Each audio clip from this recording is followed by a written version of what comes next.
So I'm gonna head start recording it,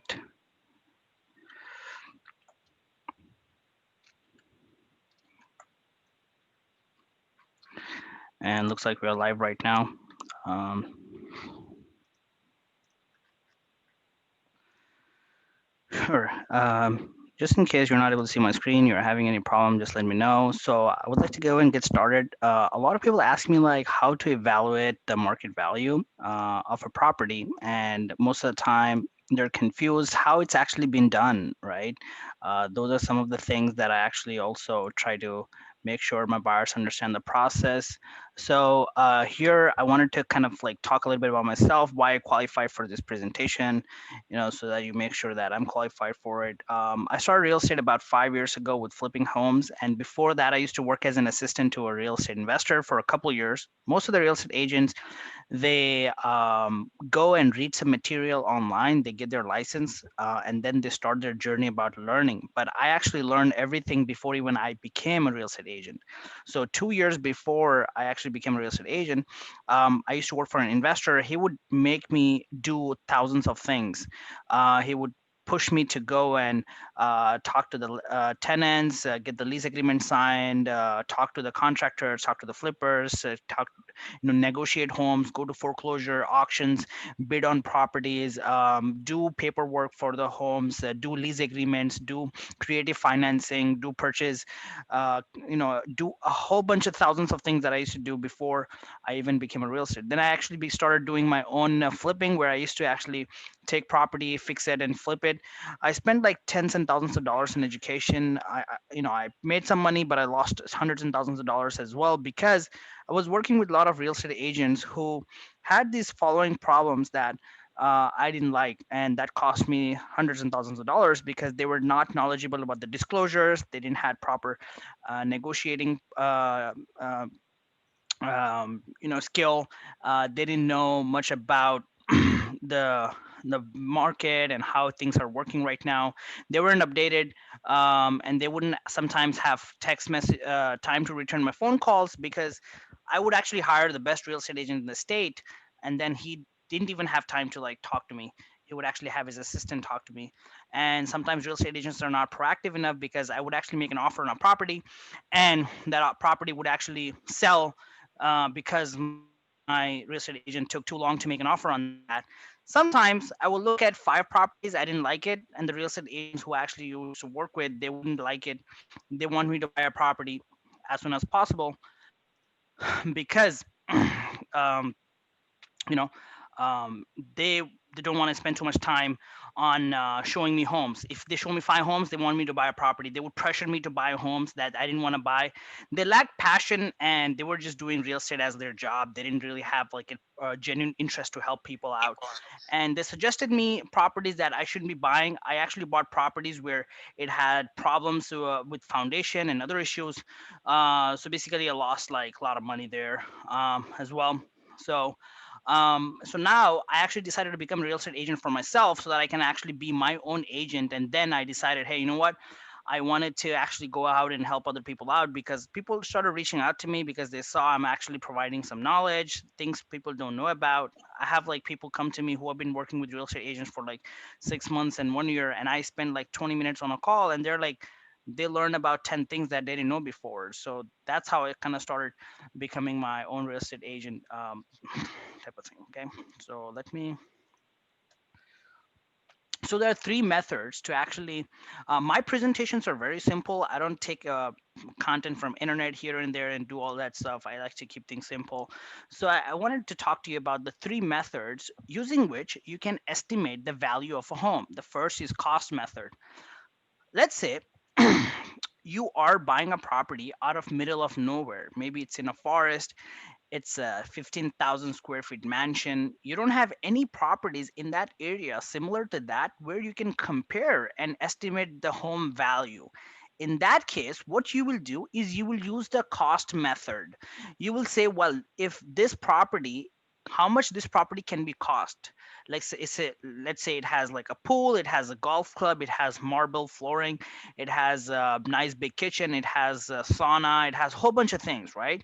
Then you estimate the value. Okay, well, how much this value, how much this home has a value. Like say 100,000 were invested in a swimming pool, 100,000 were invested in a basketball court, 100,000 were invested in like some type of golf course or stuff like that. So all of that combined together, let's say the home value is like $1 million, right? Just an example. That is the cost approach. Second is income approach. Let's say you are buying a multi-family apartment building which has about 10 units, but you are not able to find similar properties in that area where you can compare and estimate the value, right? So for an example, let's say you're buying a car and you go and let's say you want to buy like Mercedes Benz, right? Used, right? Or a new one. Then you can compare the Mercedes Benz with the similar models out there. And you can probably like estimate, okay, you know what? If this car is 2 years old, all the 2 years old cars are selling for $30,000. The newer ones are for 50,000. Then you can actually estimate. But with income approach, we only use it for properties that are investment properties, like apartment buildings. Let's say the apartment building have like 15 units or 20 units, and then you actually calculate the amount of income that is the property is generating, and based on that income then you evaluate the home value. Let's say the property is generating about $100,000 a year, then you can maybe estimate like $10 million worth of value. It depends on the market, right? Apartment building in maybe Indiana is going to be 10 times cheaper than apartment building in Bellevue downtown, close to Bellevue downtown. So that is income approach. The third one is sales comparison. That's what we are going to go into deep today. Sales comparison is a method which we actually use when we are comparing single family homes or condos with other properties that sold in the area, and that is what we're going to use today. Okay. Okay. So what is a process? The process is first you select a subject property. Let's say 123 Main Street, Seattle downtown. Seattle, Washington is a property that is a subject property, and you want that property to be compared to the other properties.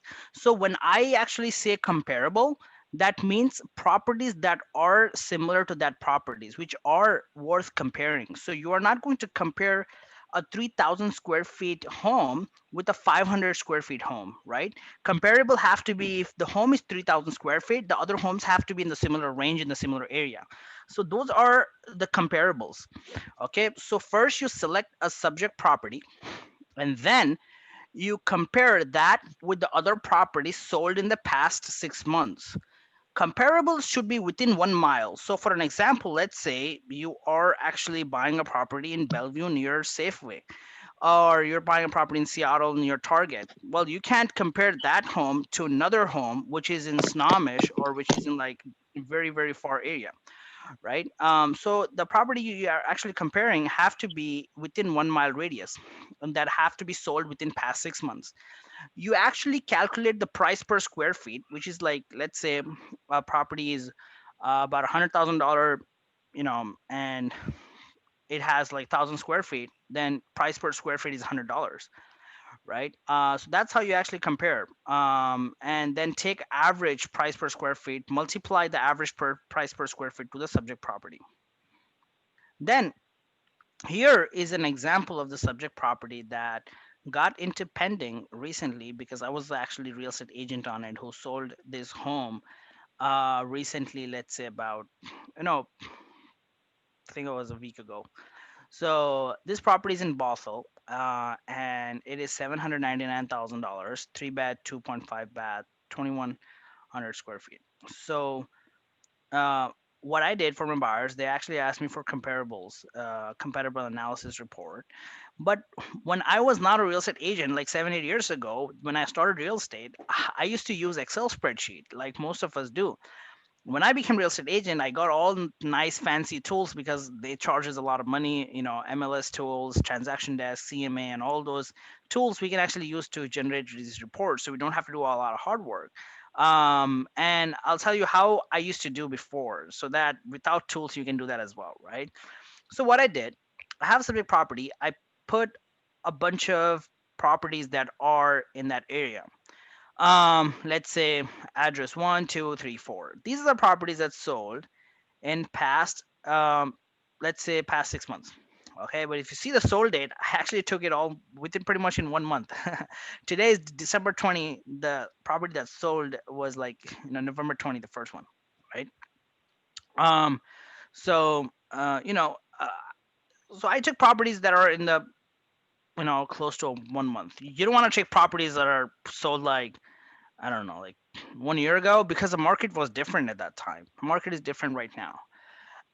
But if you see the beds and bath, if you see the bottom, the bold one is the subject property. But if you see all the other beds and baths are kind of similar to what I actually have. So I'm actually putting in some good amount of work here, right? I got 3 bed, 2 bath, 2.5 bath, 3 bed, 2.5, 3 bed, 3.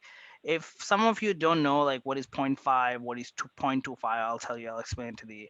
Um, so let's say that if a bathroom have tub, shower, and toilet, saying basically that's like a full bathroom. It will count as one bathroom. 0.75 is a bathroom that doesn't have a tub. Well, you see, even like, well, it doesn't really matter if it has a tub or not. No, it does matter because let's say they're professional athletes who would prefer a full bathroom because they want to take an ice bath in a tub, right? Or maybe somebody have kids who like to play in the tub and they wanted to like make all sort of bubbles and stuff like that and play with it, right?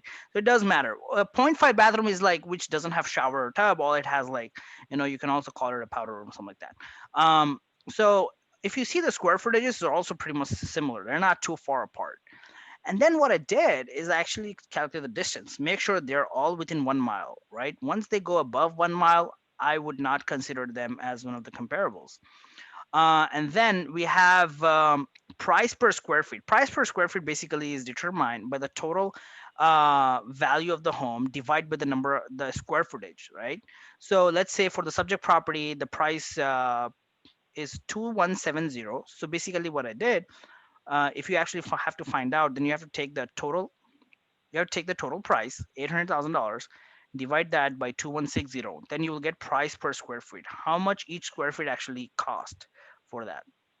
So that's how I got the price per square feet for each of them. Then what I did, I did the math. Like one of the properties were overpriced and oversold, so I adjusted that price a little bit to make sure that this average. And then what I did is that I took all these four price per square feet averages, and then I divided by four. Then I got an average price per square feet, which is $369. Right. So then what I did, I took that $369 and I have to compare. I compared that with 2170. Actually, this is a typo over here. So it's not 405 times 2170. It is let's say 369 369 times 2170. That comes to about $800,000. Okay, so that's not 405, that's 369. It should be 369 times 2170. That comes about to exactly $801,000, right? And once you do that, you'll actually have you know all the decent, all the comparables and everything. Um, and then what from there, you actually have like pretty much everything that you need to actually make a decision if this home is your ideal home or not, right? So that's how we actually do the comparables. Hope that makes a lot of sense. I wanted to keep this presentation short and and have like people ask questions. These were the recent properties that I sold in that area. One of them were in Redmond, another one was in Renton. So if you have like questions or you're actually looking for a home or you wanted to know the price estimate but you're really not interested in buying it but you just want to know like what could be this value of the home, then you can actually contact me. I can actually help you out to determine, okay, what can be the value of the home, and then from there we can actually look into see if there is anything I can help you out with. So hope that makes sense. And let me know if you have any questions or anything that I can help you out with.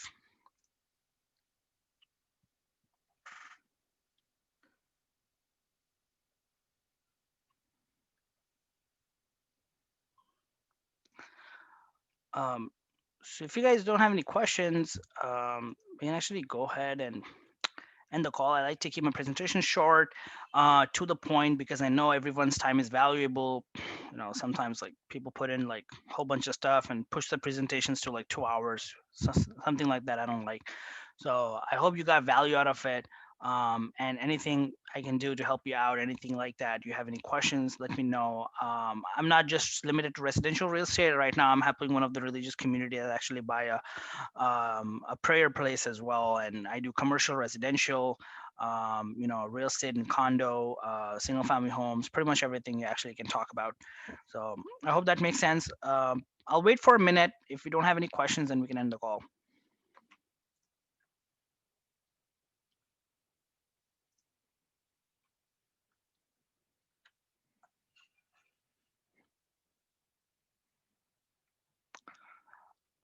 So I got some questions. Is evaluating business property same as home? No, not at all. So evaluating business property is not same as home, because evaluating business property need to actually depend on what type of business that is. Let's say you are buying a property that is a hotel or a motel. You have to look at 3 years of tax returns, and look at how the motel is been performing, and look at the history of the motel, how much is the income and how much is the profit, and how much is the gross income and net income. That's called P&L, profit and loss statements, that you actually look at. Let's say the business property you're buying is a restaurant, or you're buying something else, like let's say like apartment building, anything like that, actually need to have um, you know, have a different approach. The approach that we actually use most of the time is a comparable sale approach that is being used for the single family homes. Another question I got from Brother Masood is this for ordinary person or is it for realtors? That's a great question. So if you are an ordinary person, you can use this Excel spreadsheet where you can go to places like Redfin and other places, and you can actually find properties that are sold in the area, which are similar. And then you can actually take those properties and put it into an Excel spreadsheet, and then do all the calculations, determine and all this. But I'll show you how the real estate, how the let me show you a, CMA, comparable market analysis, that I actually do for my buyers when they ask me something, a report, a full report. So you guys usually don't really have to do that. I mean, if you're too shy to ask your realtor to actually do and you have let's say you have a lot of time in your office and you wanted to like play around and try to like do something, then you can actually play around, but your realtor can actually do it for you. So this is like a comparative market analysis report that I do, where I have like tools which actually create nice and fancy presentation, which will show all the different metrics, price metrics, calculations, and math, and all those things, which will give me all the different comparable sold properties in the area, how they are listed, and what is the average price, how much are listings property sold in the area, and all those things kind of pretty much combined together will actually give you a good idea when I actually do the report for my buyers. So hope that makes sense. Let me see. Looks like we have some more question. Another question. I saw property close to ocean or Lake Chanel where we have more scenic view or compared to residential home, kind of investment property then for personal use. Will there be different evolution model? So if you're actually looking at a property that is like close to ocean or Lake Chelan, or you have a property that have a waterfront, it's called waterfront properties, are have more value than the regular properties. Let's say you're buying a property that is waterfront, then that waterfront property will actually be compared to the other waterfront properties that are sold in the area, and that's how they will actually come up with an estimate. However, if that waterfront property that you are looking at does not have any properties that sold in that area recently, then they will determine the cost of that property based on the materials, the type of things that they put together to build that home. Let's say there is a home close to the ocean, no other homes are out there, then they will see, well, if the material has been good and cost to build a property. Let's say if that property were to be damaged by a fire, what would be the cost to put that property back into the place in exact same position, in exact same style, everything same? Then that's when we actually use the cost method to determine the value of a home. Another question I have, so once you have the average price per square feet, you multiply it with the total square footage of the subject property. Should that be our offer really, even if someone is asking 50,000 above that? So that is a great question. So it actually depends on the market. Let's say we did our estimate, everything was perfect. However, the property can get estimated 25, 30, 40, 50,000 dollars above what the value is. It depends. Let's say let me share this screen. Let's say, okay, let's say over here, I was able to come up with an estimate of $801,000. Let's say that there is a bidding war going on. Everybody's fighting for that property because that property have a sauna, or it has one something very special, or it's very close to a good school. So people are going, I'm going to pay $820,000, I'm going to pay $840,000, I'm going to pay $850,000. In that case, what we can actually do is we can um, make our offer 40, $50,000, whatever we're asking. If you feel like that property is the only property you want, no matter whatever happens, you want that home. The Once the contract is accepted, so once the contract is accepted, then uh, the lender will send an appraiser to appraise the value of the home. Let's say the home value is not $850,000. Appraisal will say, I will only give you a loan on the basis of the market value of the property of $800,000. So you would have to put that extra money out of your pockets. And some people are willing to do that because they have a lot of money. They're like, oh, you know what? Even though the appraisal comes a little bit low, I'll put extra 30, 40, or $50,000 out of my pocket to cover up the extra value of the property, because this property have a unique feature that does other properties don't have. So I really want this property. So that's how some people actually do that. So but I would recommend, usually I would like to stay very close to the market value analysis that I actually did. um and that's what I recommend usually. But if you want to go above asking, then you can actually do that as well. But just make sure that you're not going very, very crazy and waiving the appraisal. Okay, says great. That makes sense. How are you finding the price of sold homes? Is it published on any website? Yes, Redfin. Redfin publishes. Redfin, Zillow is publishes all that information on the websites. This is actually a public information that I have actually shared with you. You can go to Redfin. Let me just share my screens and show you the Redfin or anything. You can actually, yes. So if you go to Redfin, you can actually see properties that are selling in the area. Just keep scrolling down. You have to do a little bit of research to actually find, if you see this property, right, sold November 10, I sold the property for $800,000. This one sold for $820,000. Redfin estimated $830,000. Looks like a couple more people joined, but Elias just joined. Just in case you missed the presentation, I was just saying that looks like, but the Elias just joined. I see that you pretty much missed the presentation. There's no problem. I'm gonna record and put it back on the group a link. I'm gonna upload this on YouTube so that if somebody have to hear it again, you can. See, yeah, so you can go to Redfin, as I said, and then get the value of other properties similar in that area that sold, and take that information from there.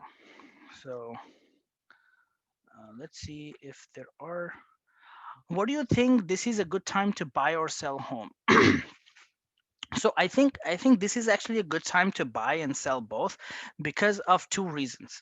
Um, I think so. The reason is the mortgage rates are very down. Let's say, on an average, the mortgage rate is, I think, about 1.5% down, almost like 1%. Let's say you're buying an $800,000 home and the mortgage rate is 1% down. So you can actually save 1% every year. That's $8,000. So if you're actually going to be paying a mortgage and you're going to save like $8,000 every year, that's about like $240,000 on a 30-year term. So I think that's actually a good um, good bargain. But the mortgage rates are probably going to stay the same way for next 6 months, so you don't have to really like go crazy and buy it right now. But just in case, buy right now or buy 1 year later, buy 2 years later, whatever. Just make sure the mortgage rate is the same and it doesn't go back up. Until the pandemic, the mortgage rate is gonna stay the same. Another thing is why you should sell the home. The reason somebody should sell a home right now because the inventory is low. I give this example all the time. Let's say for an example, you're buying like a tilapia which is farmed, comes from China. You can buy it everywhere. You can buy it in Walmart. You can buy it everywhere. But if you're looking for like wild Alaskan Copper River salmon that has been like from so and so place, or it is very rare to find and the value of it is very high. So that's how it's been right now. Because the inventory is so low, the home prices are going up because very few people are selling homes right now. Maybe 1 year from now or 6 months from now, the inventory might increase a little bit more because the government was protecting all the different homeowners who actually were not able to pay their mortgage, and they were having like mortgage forgiveness program, this PPP loan program, stimulus check, and a whole bunch of things. And they were giving almost like 600 extra per week for people who were unemployed in unemployment benefits and all the different wages. All those funds and everything are actually depleting right now. So people are not going to have that much money to actually cover their foreclosure payments, even though they lose their job. So I feel like there is going to be a little bit increase in inventory down the line, maybe like 6 months from now. But I really don't know. That's like a prediction. So I would say right now, if you're selling, it's great before the inventory increases, because there are so many buyers out there like looking to buy. Like if you put a home on the market, there are like buyers flooding in. There were the property that I sold recently. We were not even getting appointments. We have to like fight to get appointments. My buyer and I were trying to figure out to get appointments. We are getting like 5 minute appointments on this property, and we had like almost like, I don't know, like they have like five offers, and I have to fight for my buyer to get this property for him because they didn't want it to sell it to him, because I mean we actually put contingencies and different things in there. So I had to make sure I communicate to them that my buyer is, he's very strong, he's going to be able to take care, he's going to be able to close on time. And I talked about a whole bunch of good things about him and really forced the sale to actually happen. So that's how we were able to sell this one recently. That was about 2 weeks ago, and it's a pretty decent home. The good thing about this home is my buyer, he have like parents are a little bit older who actually visit him pretty often, and they wanted a main floor bedroom. And this property have almost like three main floor bedrooms. This is one bedroom over here, which is right next to the kitchen, and then there is a main floor bathroom and main floor master bedroom as well. So that was something that really helped my buyer make the decision to actually buy this property, because it's actually been built in 2011, and the new construction homes don't have that many main floor bedrooms, because the new construction homes, the moment you enter into the homes, they're been built on a very small lot. So you go into the home, there's a small office or a kitchen, then you go to the first floor, then you have like two, three bedrooms, then you go to another floor, then you have like three bedrooms. So it's kind of like a tower type of thing where they're actually trying to build more homes in a very small square footage. So that was something was a good trigger for my buyer to actually make a decision whether he should actually buy this property or not. So yeah, that's how I hope that answers the question. Are there any other questions, or you can feel free to unmute yourself and ask me questions, or you can post in the chat as well. It's no big deal.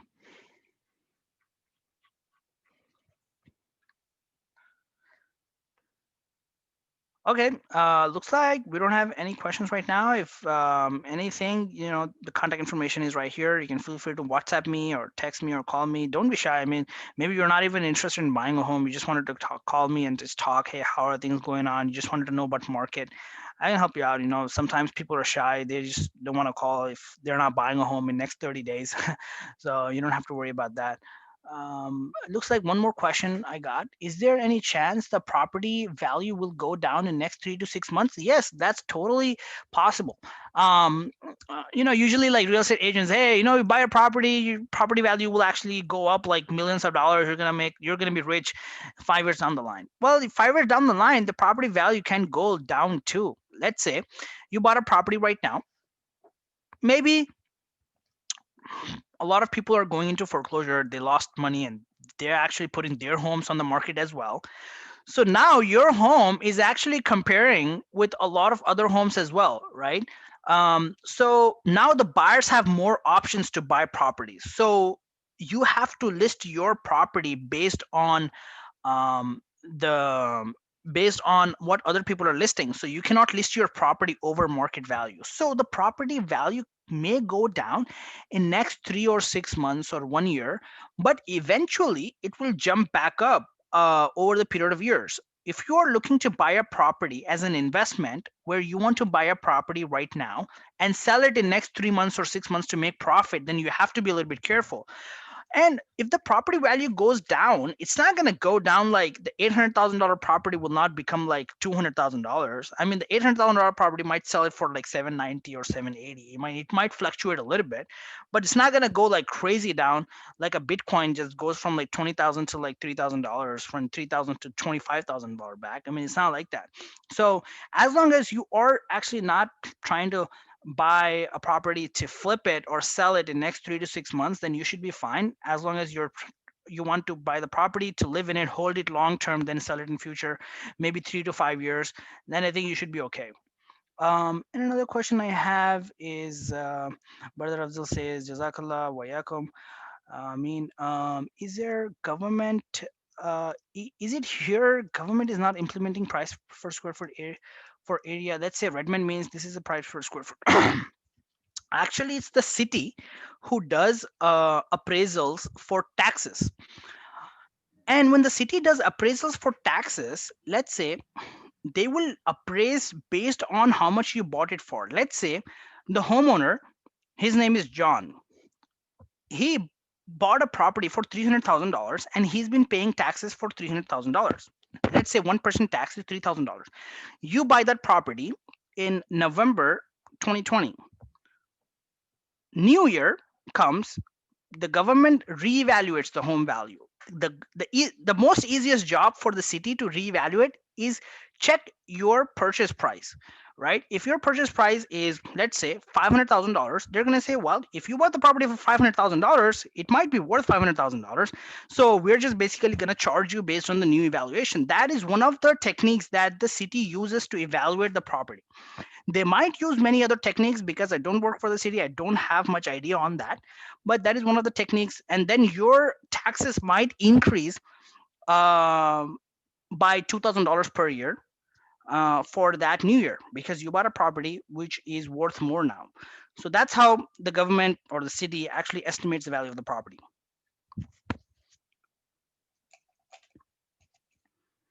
Any other questions?